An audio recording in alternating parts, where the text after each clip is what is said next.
طلبة الثانوية العامة خلاص اتجننوا. انت جيت يا شملول؟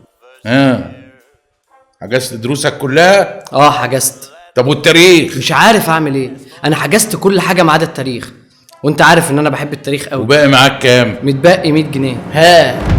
ايه ده؟ قول لي بقى، حكمت مصر كام سنه؟ معرفش حاجه والله، انا لسه حاجز، لسه ما حضرتش. انت تعمل لي فيها مجنون؟ اطلع بال100 جنيه الباقيه. معلش انا مش عارف مالي والله. الثانوية العامة بقت عاملة اسس للطلبة، بقوا بيلوثوا بيها، خصوصا ماده التاريخ. طب ازاي؟ روح شوف مين على الباب.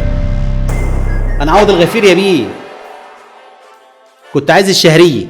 عم عوض، انت مش كنت هنا امبارح وخدت الفلوس؟ وراك مش هسيبك. انت تاني؟ قول لي بقى، دخلت كام حرب؟ معرفش كام، انا كنت لسه حالا كنت بعمل لما كان انا جرايه يا استاذ حازم، وانا اول مره اطلبها ايه؟ طول عمري 50 جنيه. ما تخليش التاريخ يلعب بعقلك، احجز مكانك دلوقتي مع خديوي التاريخ. لو كنت من طلاب مدينة نصر او التجمع او المقطم او حتى مصر الجديدة، تقدر تحضر معاه في السنتر وتشوف نظام عالمي في المتابعة والامتحانات والشرح. ولو انت من اي حتة تانية، تقدر تحضر مع الخديوي اونلاين من خلال منصة اوديورو. ابعت لنا رسالة على الصفحة وهنبعت لك كل التفاصيل.